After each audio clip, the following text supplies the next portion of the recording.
In the shadowy back alleys of rock history, where legends are made and egos collide, stood a guitarist whose standards were as towering as his Marshall stacks. Jimmy Page, the mystical architect of Led Zeppelin's thunderous sound, wasn't just the man who turned blues into hard rock sorcery and helped lay the groundwork for heavy metal.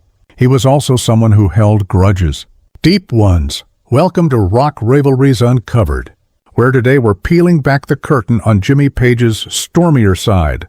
The 6 guitarists who, according to countless whispers and reports, earned his legendary contempt. Born in London, Page crafted classics like Whole Lotta Love and Black Dog, and he quickly developed a reputation as a perfectionist, an uncompromising craftsman who expected the same from others. In 1975, he allegedly told a journalist, "There are guitarists who play, and there are guitarists who truly understand." Sadly, most fall into the first group. For Page, plenty of his contemporaries fell short of his impossible standards. From studio tensions to industry gossip, these rivalries weren't just petty squabbles. They reflected deeper battles about guitar technique, authenticity, and what rock music was supposed to mean. Some of these feuds you may know. Others played out behind closed doors. But together they show just how fiercely competitive the golden age of guitar really was. So, plug in your amp, crank it to 11, and let's count down the 6 guitarists who, by all accounts, made Jimmy Page's blood boil. At number 6, we find Ritchie Blackmore, the mercurial guitarist of Deep Purple and Rainbow. To the outside world, Page and Blackmore were cut from the same cloth, 2 British pioneers shaping the sound of hard rock them in the early 1970s. But behind the scenes, their approaches clashed.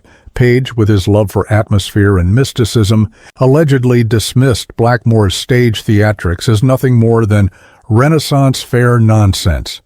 According to studio insiders, he once muttered, "Ritchie thinks every song needs a sword fight." Volume isn't passion. In 1974, when the two crossed paths at a London studio, Page reportedly walked out the moment Blackmore arrived, grumbling to his roadie, "I don't have time for costume parties."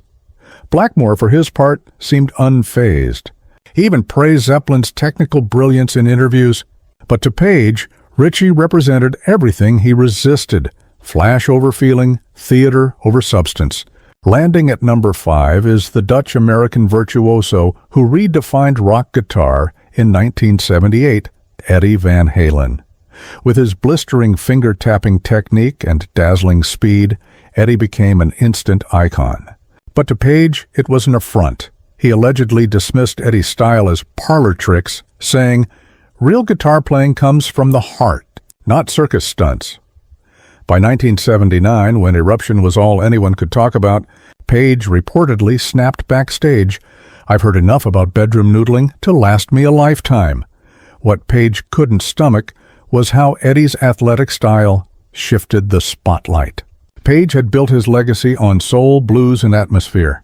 Eddie's arrival signaled a new era, one where technical gymnastics were celebrated, sometimes at the expense of raw emotion. Ironically, Eddie often credited Page as an influence, calling him a master. But by then, the wound was deep.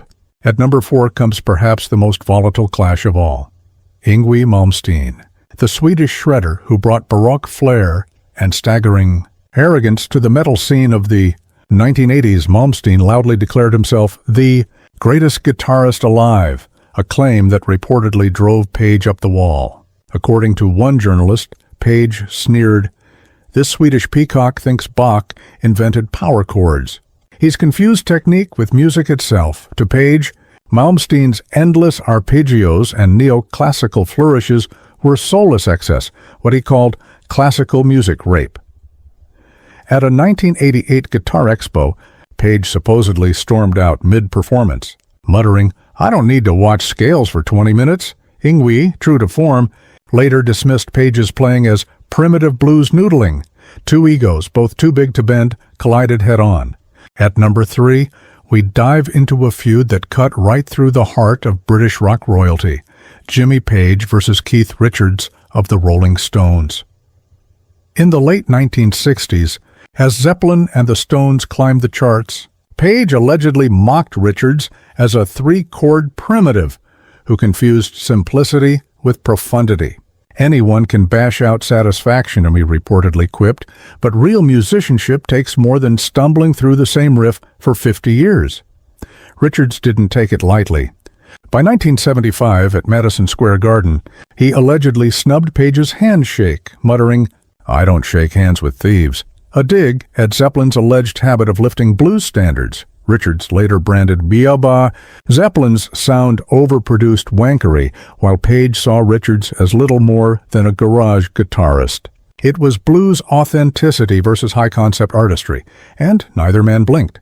Now for the shocker at number 2, Jimi Hendrix. To many, Hendrix was the ultimate guitar deity. But to Page, Hendrix's meteoric rise in 1967 was a bitter pill. Hendrix's psychedelic chaos overshadowed Page's session work and early Yardbirds' success almost overnight. Privately, Page grumbled, "This American shows up, smashes guitars, sets them on fire, and suddenly everyone forgets who came before."